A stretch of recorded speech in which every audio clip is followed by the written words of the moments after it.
welcome to the Beverage Club Podcast. I'm your host, Patrick Hayes, and today we're going to dive into the world of fish. Believe it or not. I actually seen fish walk on land. There's actually a video I saw on your TikTok. You had a bluefish, I think. It was a bluefish. You held it, and I felt like you were squeezing it a little bit. Yeah. What you were telling me earlier is that you have a more colorful fish, which is basically the alpha. So, dang. Speaking of AI, like, how do you feel about AI with everything just like... Oh, you could sex a fish? Yeah, you can sex a fish, man.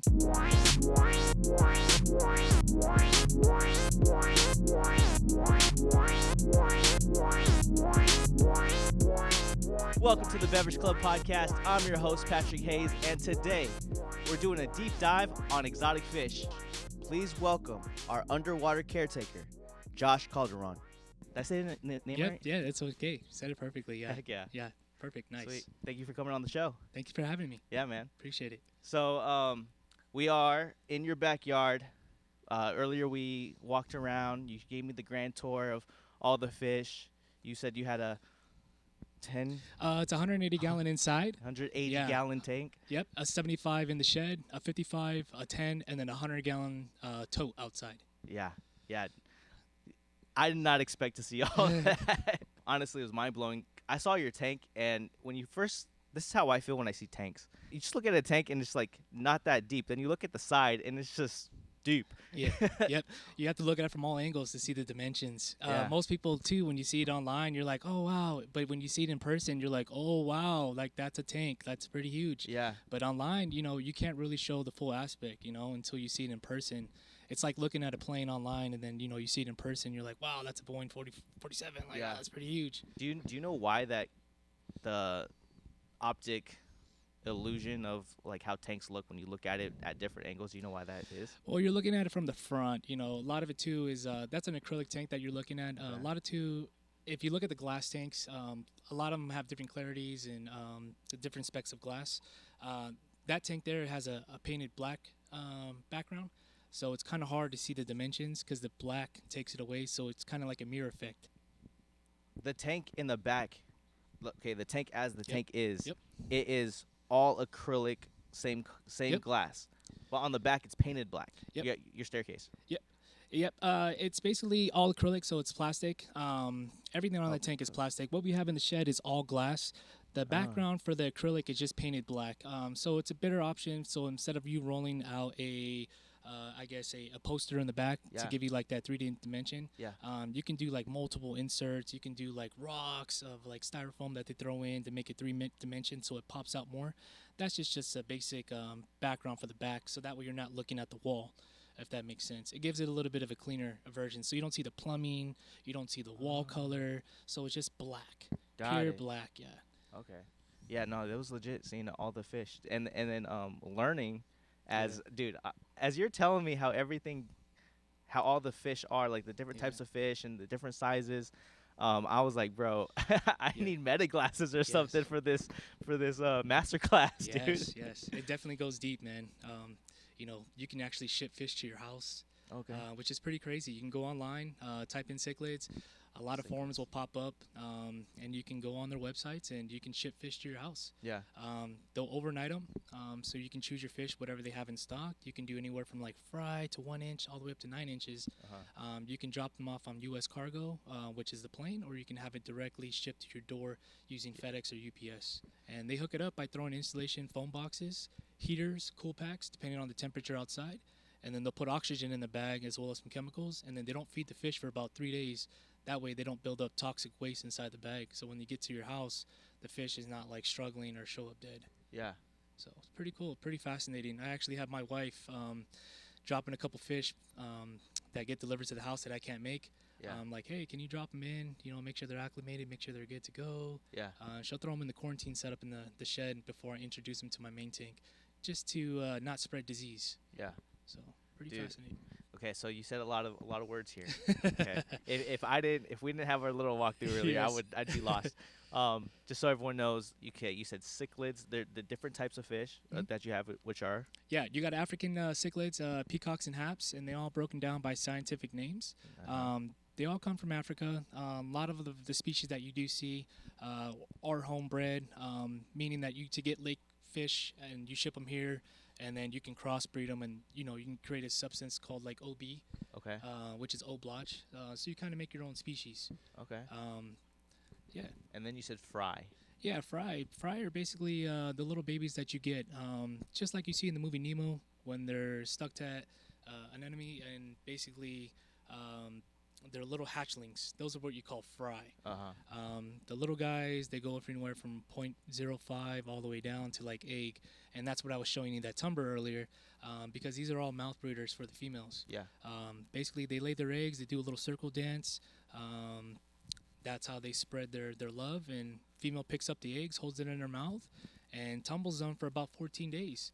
And when she's comfortable and there's no predators, you'll actually see her spit them out. Yeah. And they'll free swim for a little bit, and then when they don't feel safe, they'll go back into their mom's mouth. Oh. And you can check out these videos on YouTube, and there's tons of videos of that happening, and it's pretty fascinating that they do that. There's actually a video I saw on your TikTok.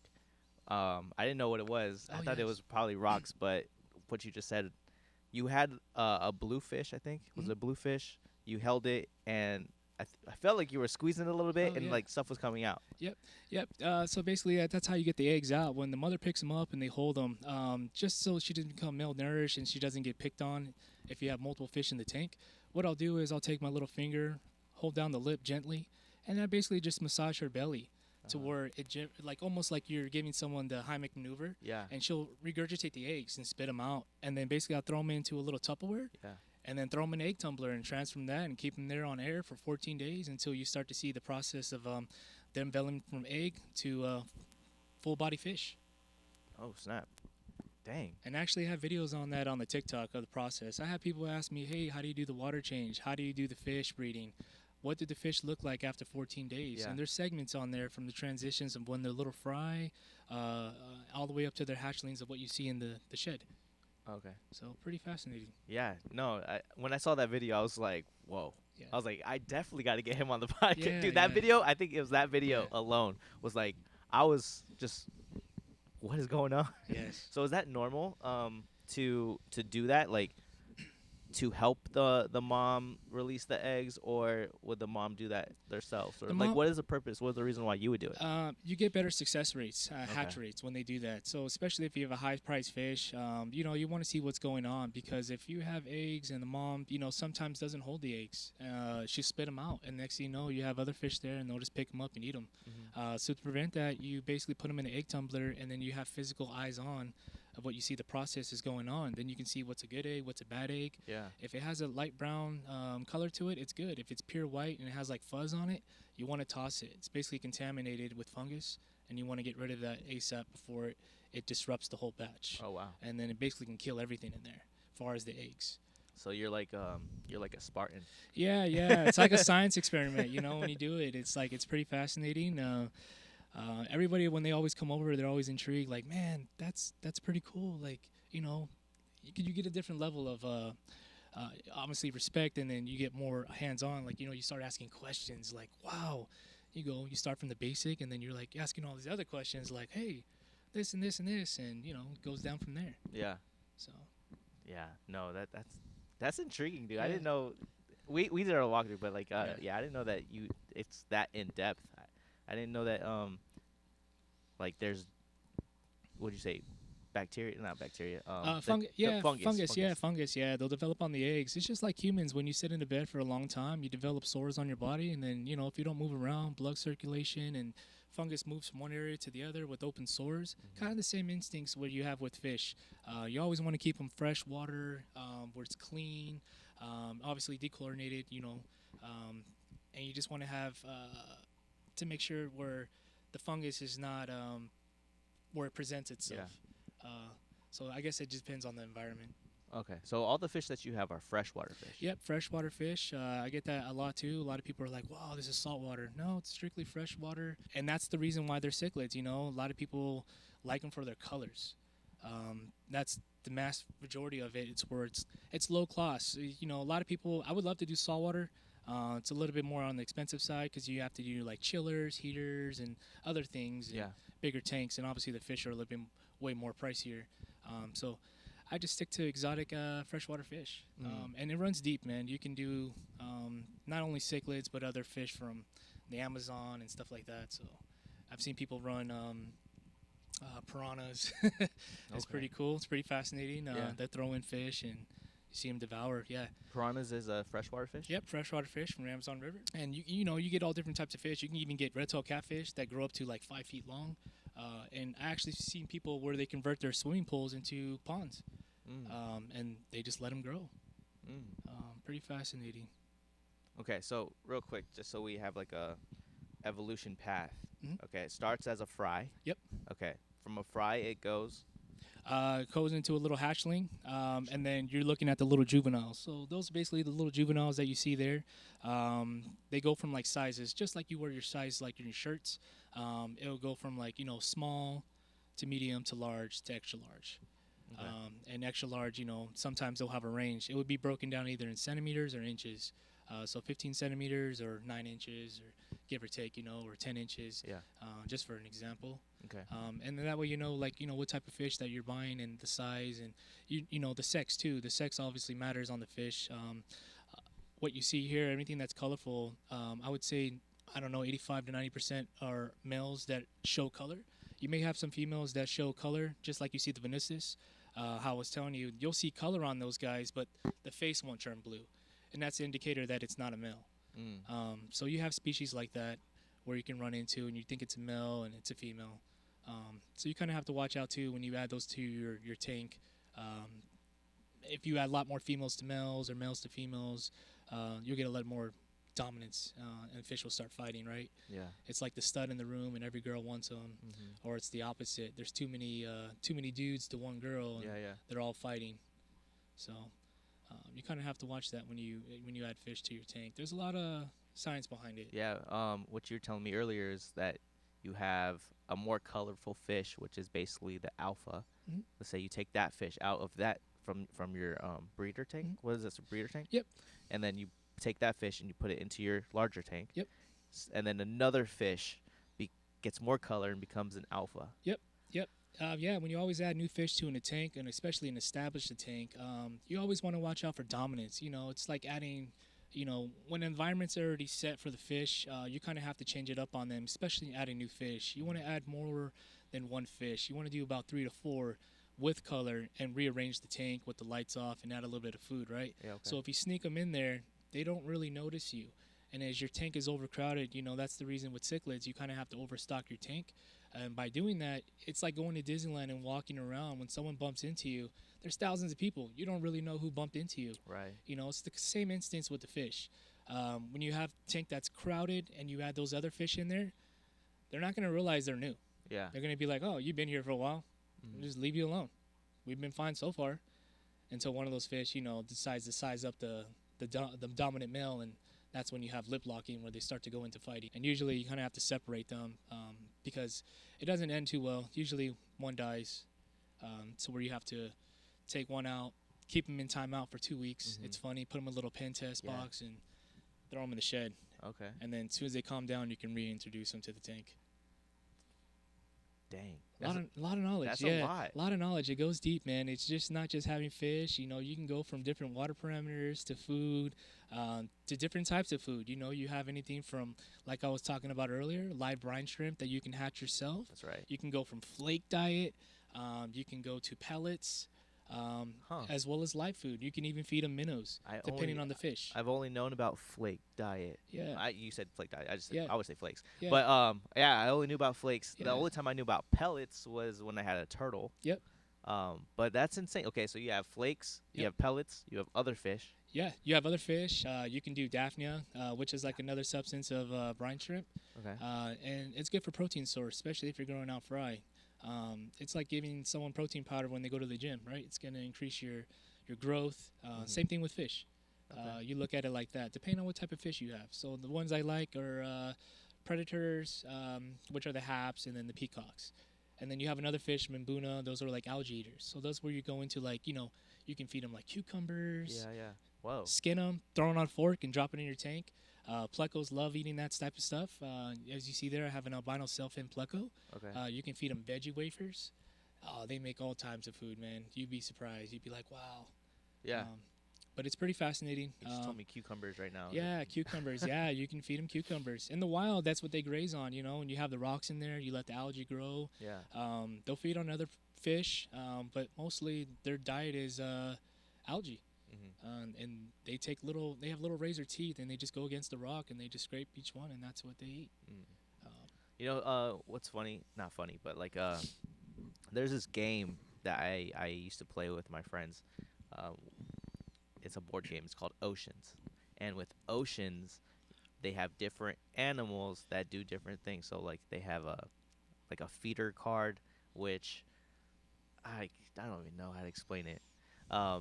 But typically there's like a feeder card that I would say like replenishes your food. Yeah. And then you have someone that will have another card that will eat the food. Man, I'm such a bad at explaining it at this game because it's been so long. But you have different fish in your tank. Is there like, do you have a thought process on what fish and how many fish you should have in a tank? Yeah, there's a thought process. Usually they go by inch per gallon, but with cichlids, you kind of want to change it up a little bit. That's why I overly stock my tank. If you have an understock, you have a lot more dominance, a lot more fighting, and then you start off with 15 fish, and you can be dwindled down to like 5 fish. That's how bad it can get. But you said you have catfish too, right? Yeah, I have catfish. Those are all known from the lake, so everything that you see in there is driven by that lake species. I don't mix any other lakes as well as other different species into there, just because of the type of fish. So if I stick to one fish, it qualifies that it came from that lake. The water parameters all match up, and the species are all aligned, coming from that origin. If you start mixing other fish in there, let's say the pH, they like a low pH. Those fish like a high pH in there. It just wouldn't be a right environment for them, and ultimately the fish would probably pass away if you start mixing fish like that. So it's always important to do your research first before starting to add fish. These are intermediate fish. This is something that's not like beginner fish. Yeah. If I would do a beginner fish, you start off with like, goldfish. Yeah. And do something like that and work your way up. If you can keep a goldfish alive, then, you can jump into other fish. I say that for the reason because these fish ain't really reasonable as far as them being cheap. It definitely adds up over time, especially when you're flying stuff in, you're buying it online, you're buying food from online vendors, just because you get more bang for your buck. But ultimately, you don't want to be wasting your money by just buying fish and throwing them in. They're not living. Yeah. So it comes down to that, too. It's like if that's what you want to do, most people sometimes do that, but it's not recommended. Yeah. So. Dang. I want to get into expert fish in a second. Yeah. But I want to let everyone know that we spun the wheel of 1,000 drinks, and today we got Ghost energy drink. I thought it was so funny that we landed on Ghost that I was like, there's so many Ghosts. Which one do I get? And I said, just get all of them from the shelf.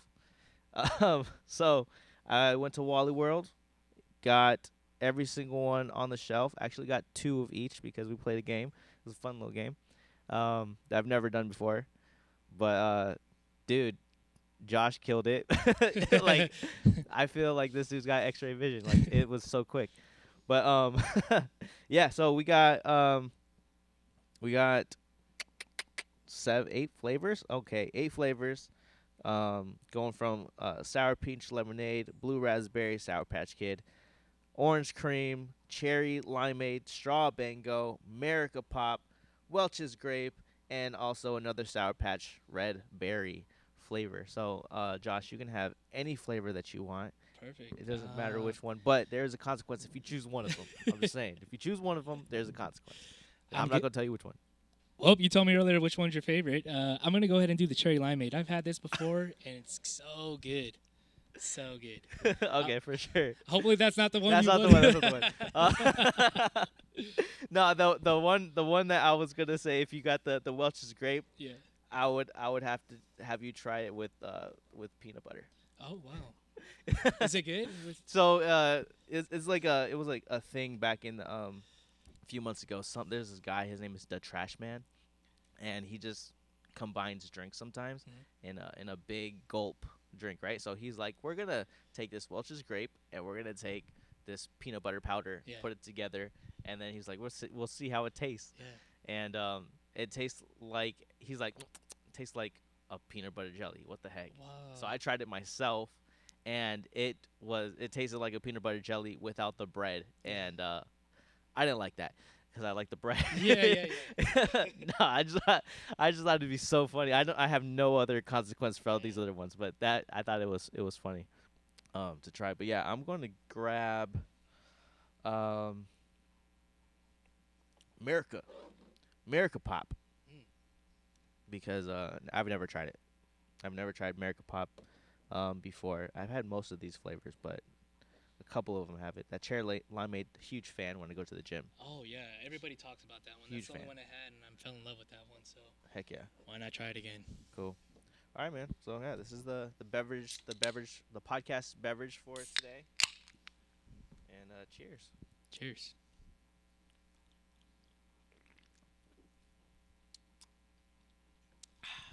It tastes just like them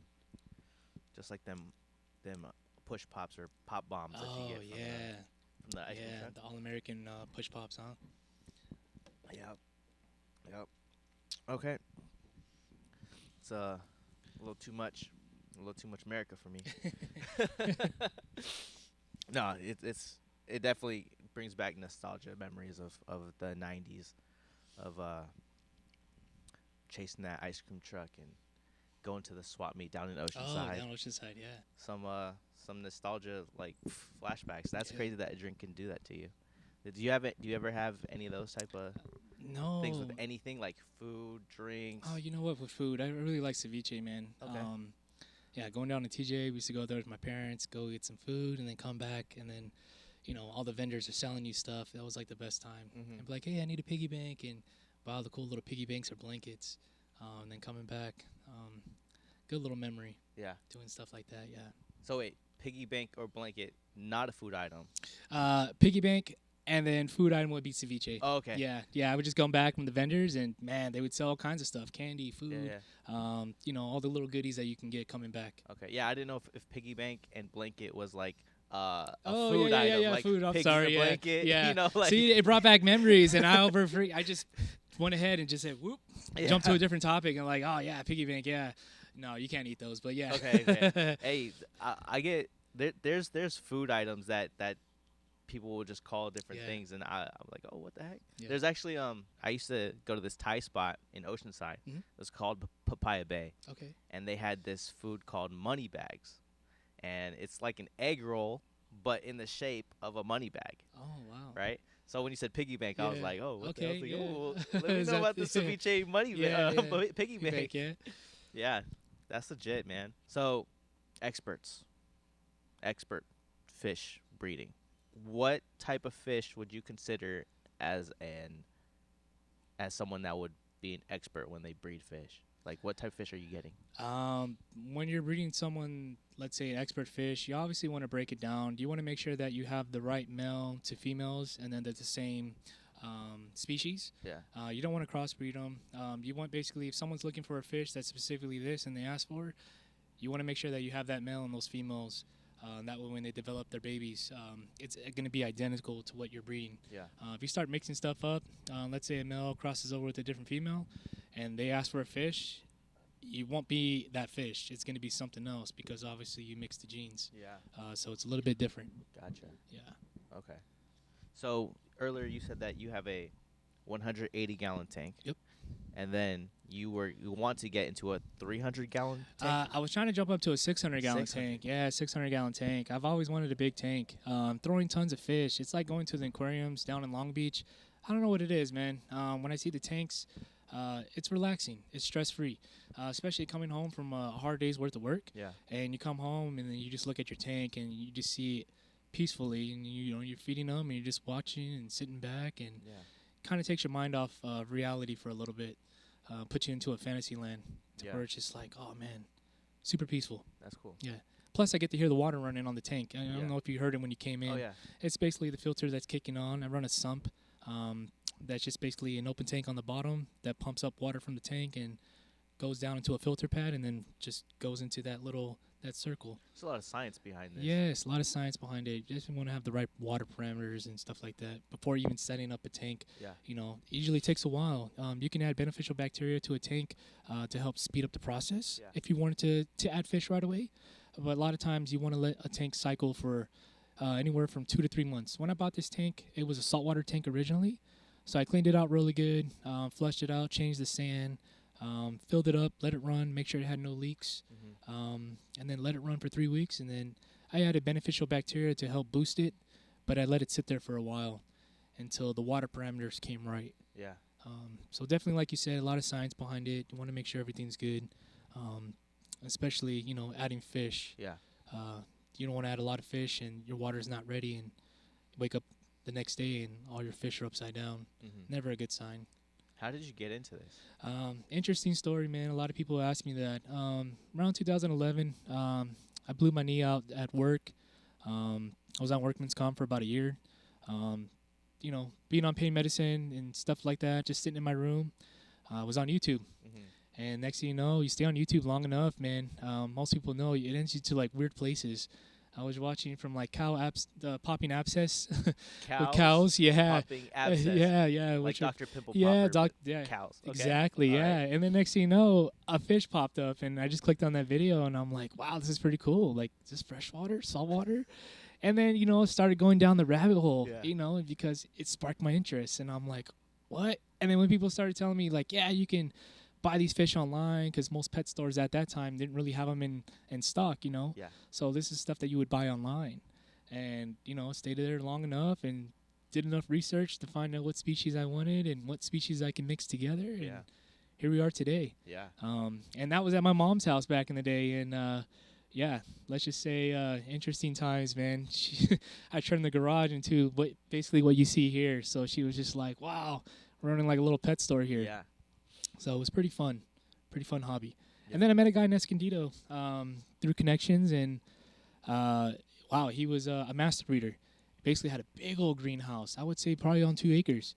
And he ran out of kiddie pools, and he basically threw a cutout, threw a bulkhead in there, and he plumbed everything himself and had one little cutout in the ground that was maybe 3 feet, and that was his filter. Okay. And then he pumped through all his tanks. Yeah. And he would bring all different types of species of fish for African cichlids.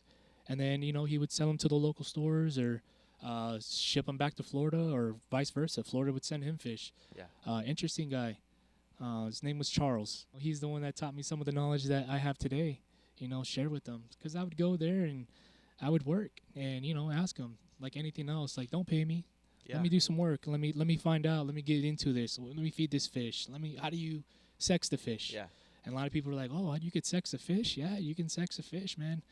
When they're the right size, usually about 2 inches to 3 inches, depending on what type of fish, you can flip them over, and it's called venting. And you're looking for the different size of holes. If it's the same similar size hole, it's a male. If one hole's bigger than the other, and you have a big and small hole, it's a female. The other hole that's bigger, that's where the eggs come out of, that they stock up. Yeah. And you can go from there. So when you go to a store, especially a fish store, you can like, hey, besides looking at if they don't have color. Yeah. Color is a good indicator. If they have color, it's a guaranteed male. 85% of the time. Okay. Yeah.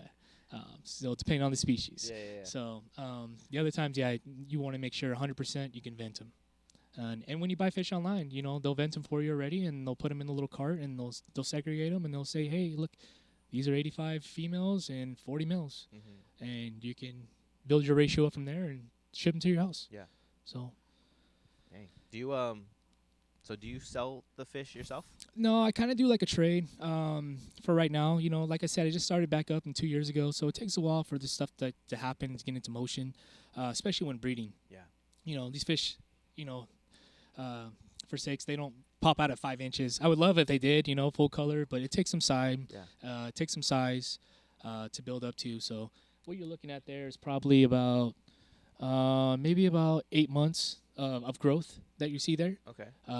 Usually it takes about a year and a half, and then, you know, the bigger the tank, you know, and the feeding, you can feed the fish anywhere from 2 times to 3 times a day. Yeah. Like I said, you give them good amount of protein, they grow quicker. You do water changes. I do water changes every week. Mm-hmm. The water that I do take out of the tanks, it goes back to all the plants that you see around here, all the fruit trees, all the cactus, stuff like that. And the Tupperware that you see there, I even save water with containers, and I give them to my coworkers. Yeah. That they feed their plants at work. Oh wow. So has a lot of nutrients in the water. So Yeah. it's just liquid fertilizer. Yeah. You got all the fish waste in there, and squeeze it out, put it into a bottle, and feed your plant.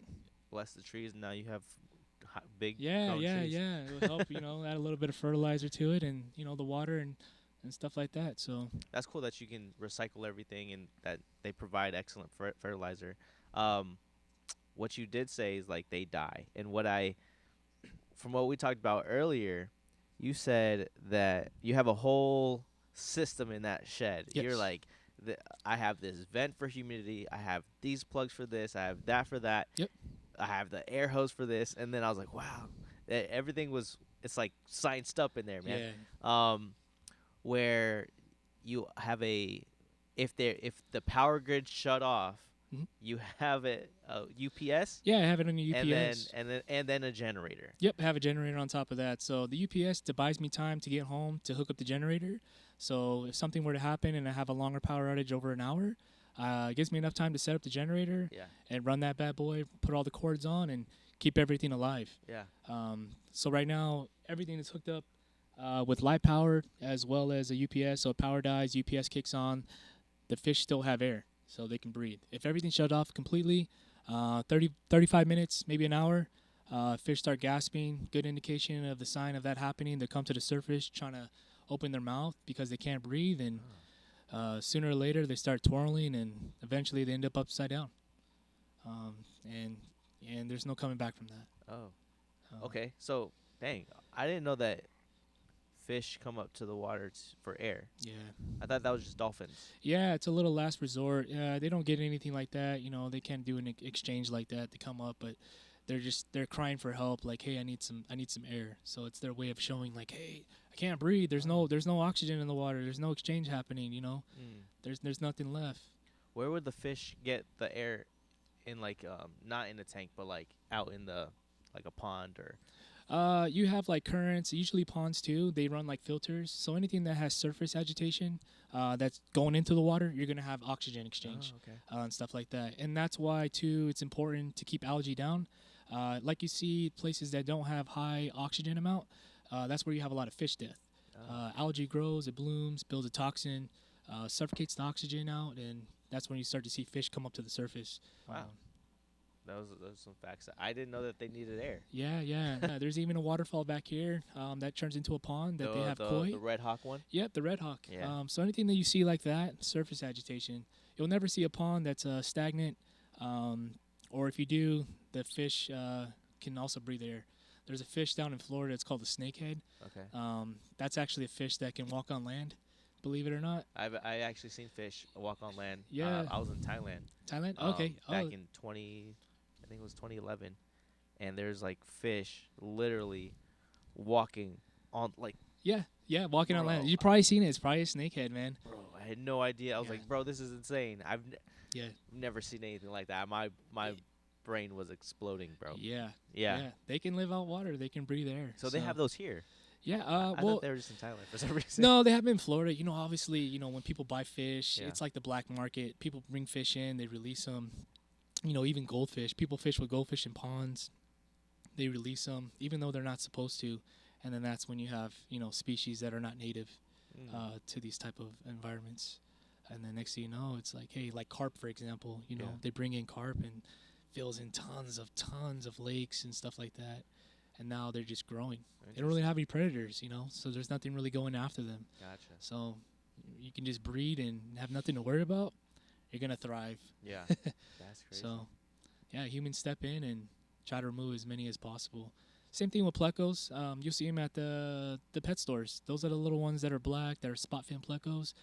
Huge. They're pretty invasive in Florida. People release them into the ponds, and there's thousands of them. They really don't have a lot of predators. They're armored armored plecos, I guess you could say. They have really tough skin. and they can live out of water for 24 hours. They Wow. look dead until you rehydrate them, and they'll start breathing again. And you can watch videos on YouTube with that too.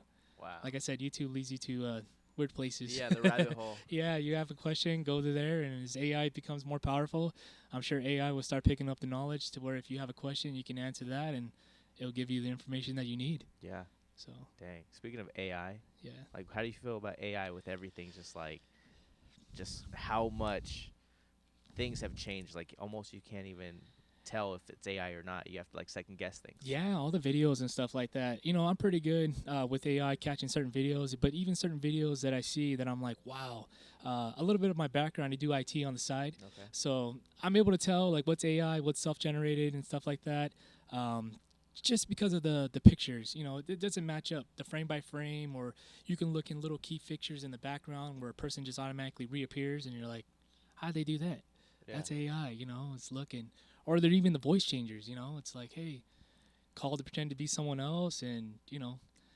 Deep fake. Yeah, Yeah. yeah. It's crazy, especially with times like this, you know, and it doesn't help out. They try to improve the technology, but, you know, it ends up in the bad hands of people, and Yeah.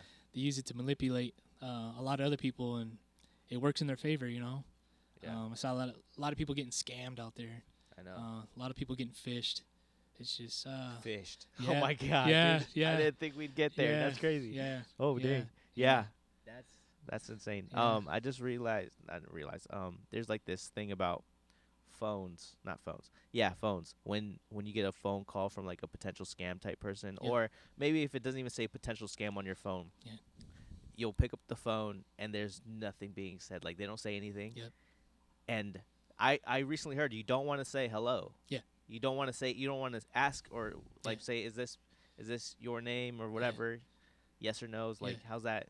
Do you know anything about that? Yeah. So basically, it's a call center. They go through. They get a lot of numbers. So it's not a physical person calling you. It's a automated machine that picks up and dials 100 numbers at a time. And basically, when you answer, they're getting paid for that call. So it can be anywhere from 5 cents to 10 cents a call. But when you start calling millions of people, it adds up. Yeah. The best way to avoid that, if you don't know the number, just reject it. If it's that important, somebody will leave you a voicemail. If you don't get a voicemail, block the number. Yeah. Yeah. And that's the best way. That's the way I handle things like that. Okay. If it's not important, or if someone didn't text me and it's just a call, and they didn't leave a voicemail, it wasn't that urgent. Interesting. So that's the best way I do it. Yeah, I don't like answering those calls. When you start answering one, you get 4 more calls, Yeah. and then 4 turns to 8, 8 turns to 12, and then you start getting calls all throughout the night. Yeah. Just gives you headaches to where you want to change your number. Dude, there's the text messages. I don't even respond to text messages that Yeah. say, "Hey, I haven't heard from you in a long time," or I used to get a lot like that too with the toll roads. Okay. Text messages where it's like, hey, you ran this Oh, toll I road. get those too. But then you start looking at the links, and it doesn't go back to like a government site, leading to you to another site. That's how they start to manipulate people. Because people's first intentions, they get scared and they're like, "Oh man, I run a toll road. Yeah. If I don't pay now, it's $600." Exactly. Wow. Oh, And- your Amazon package too. yeah. UPS, Yeah. USPS. Your package has been redirected or Yeah. whatever. Yeah. Like you weren't at your house for your pack. Yeah. Bro, Yeah. I see those things. I see the little link, Yep. and I'm like, no, Yep. let's not respond to that. Yeah. Dude, it's interesting because like sometimes I did order something. Yep. And I'm like, oh, I should get it today, and then I get the message, and I'm like, bro, no. Yeah. No matter what, I still don't touch it. Yeah. But I credit that to my dad for like back in the '90s when the internet was just up. He's like, don't click the ads. Yeah. And because if you click the ads, you're gonna get spammed. Yeah, you get spam, or they'll have malicious links in there where it automatically downloads stuff in the background that you don't know of. Yeah. And then it just lays there, and then it just like, it's tracking your every moves, it's following this, and that's how they get a lot of people. And then as soon as you start doing banking on your phone, Yeah. it's able to detect and read all that stuff, It's just lying in the background, and sooner or later they have that stuff, and they use it against you. It worries me, too, when I order fish like that, and I get, like, packages from Amazon or FedEx, and I'm like, package was delivered or going to a different site. I'm like, what? I didn't Yeah. order this. Yeah. Yeah. And then I'm looking, and I'm like, oh, this isn't me. This is fish. This Mhm. is, I look. Because usually when you order fish online, the company will email you. You'll get a direct number with the invoice and everything like that. And then they actually send you the tracking number that they get. Yeah. And then that way you have, 100% guarantee that you follow. Yeah, there's a lot more on this topic. You can really dive deep into this. I know we've been kind of jumping around, but man, you go from one thing to another thing. You start talking about water to packages and different types of fish. But there's a lot of knowledge out there, and it just keeps you wanting more and more and more. And that's why, going back to that when you answered or when I told you about like, hey, how did you get into this? Stay on YouTube long enough, and that's when there was no AI, there was nothing like that out there, and you just start doing research from other people. Yeah. And they're like, oh wow, and then you do it yourself, give it a try, 100%. And it worked out. Well, that's cool. So that's cool that the rabbit hole did you right. Yeah. And it helps with my kids too. That's the main reason I got into it 2 years ago. I've been doing it longer, but recently just started back up 2 years ago, and I wanted to see my kids to go through the hobby too, of like, hey, this is what it takes, this is how you do it. Because we're not really home a lot, to have a dog or other pets like that. Fish, I don't need to walk them or anything like that. They swim fine. I can look at them. I just feed them. So I don't feel bad. They're not peeing in the house or anything like that. It's just good to be a pet owner where it's like, hey, it's not really a lot of maintenance. I can do it on the weekend, and stuff like that. So do you ever have an extended vacation? I do have an extended vacation, and it's cool that you asked that. My neighbor right next door to me has actually helped me out several times. Okay. And I actually help him out too with water changes. Okay. So when I do water changes, I'll run a 100-foot hose and I water his grass for him. Nice. And I give back the water. But usually when I'm on vacation for about a week or two, I'll do big water changes. He'll also help me out with water changes. So I kind of show him what to do.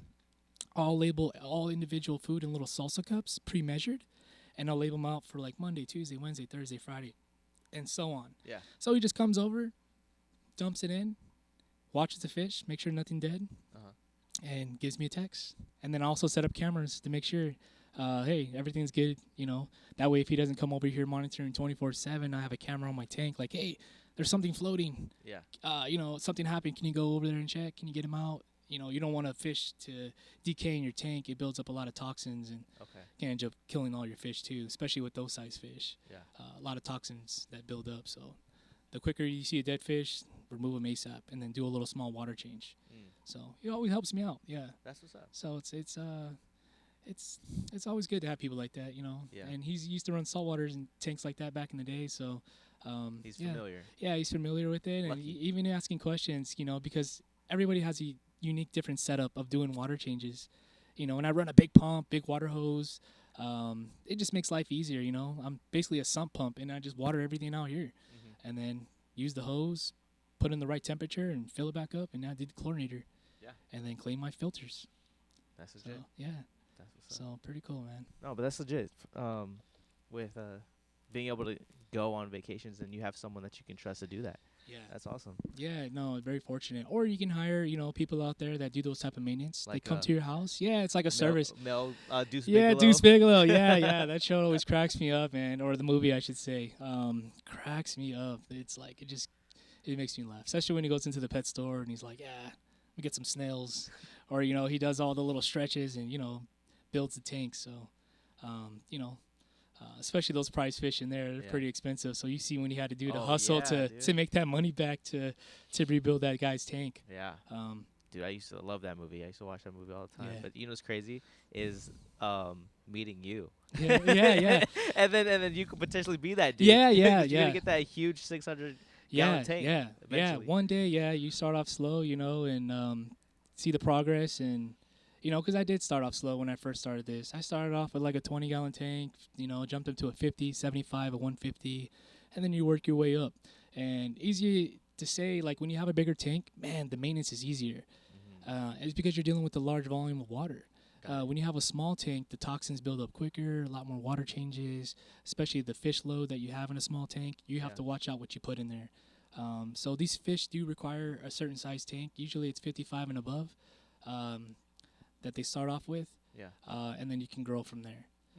And there's a lot of different fish out there, man, that come from different lakes. You can check it out, Lake Malawi, where the peacocks and haps live in Mbuna. And then you got anything from Lake Victoria, which are pretty cool. Those fish throw like reggae colors. Okay. So you know anything like Rasta color, that's what those fish represent on their body. It's pretty fascinating. They don't get as big, but like you see in there, like 12 inches. But they get to a good size to where they're nice. Yeah. And then you jump over to Lake Tanganyika and you start dealing with frentosas and other species. And those fish are pretty cool. They're black and white stripes. And blues, they're called bluesari, Menzoable frentosas. Yeah. I think that's the name. And cool fish, man. They take some while to grow. They got long fins. They got stripe patterns. Really cool. And they live in a colony of like 13 or more, and good ratios. So if you're looking for a peaceful tank, you can do something like that. Unfortunately, I chose the fighter fish, so these fish always give me, as much as I love them, they have some pains with them along the way. Yeah. So especially at night when I hear them, you know, potentially fighting. That's why I keep the lights on at 24/7. So I'll turn them to an anic blue. I never keep the tank completely dark. I think that's when their predatory instincts come out and they start to hunt. Because every time I've done that, man, I've woken up with a dead fish. So I start leaving the lights on blue, and I haven't had an issue. Don't put the lights. Don't darken the lights. Don't turn it off. That's crazy. And if I have guests, I'll use a tablecloth and I'll put the lights on blue, and then I'll cover the tank so that way it's not blurring and through, you know, if guests come over and stuff like that. 100%. Yeah, that dude. So much knowledge going on in this. Yeah. And a lot of people like the background noise with the water too. So like when people do come over, they're like, "Oh, it's peaceful. It's just water running in the background." I'm like, "It doesn't bother you?" They're like, "No, I like it. I like to drown out, you know, hear some noise." It's like white noise, but it's like the water noise. Yeah, water noise. Yeah. So it's like sleeping on with like the little machine. You hear the whales and 100%. Stuff. Yeah, this is just a live version of water. Yeah. So pretty cool. It's scary at the same time too, because you're like, "Is my tank leaking? Like, why is it so loud?" Or, you know, that's like my worst fear is coming home to a busted tank. So, yeah. That's it. Dude, that's a lot. There's a lot of science to this. Shoot, dude, before we close off and get some footage of the fish tanks and kind of go through the process there, do you have anything that you want to plug, how people can find you? Yeah, we'll drop a link in on the TikTok. Unfortunately, right now I just have TikTok, but we'll throw in Instagram maybe later, you know, as available more social media and Facebook. But right now, TikTok, and I'll drop the link and pass it along, and you can just scan it and find me on TikTok. For sure. Yeah. Cool. And where can they find you on TikTok? TikTok at SoCalFish on TikTok. You just type in the username, or I'll send you a QR code, and they can go from there. Ooh, a QR code. Okay. I'm gonna add that to the screen then. Yeah. Heck yeah. Okay, for sure. Yeah, man. So yeah, we're gonna get the clips of I guess you showing me the science behind all the fish at the breeding ground. Yes. And then also the big tank out here. Yeah, big tank. Yeah. And like I said, this is just something small, independent, keeps me distracted. It's like a hobby. Yeah. But it's fun. So you get to learn a lot behind it, science, and watching something that you may grow, I think is a good reward. I think so. So 100%. Yeah. Cool. Yeah. All right, guys. Well, thank you for tuning in to the Beverage Club podcast. Remember, every day we drink something.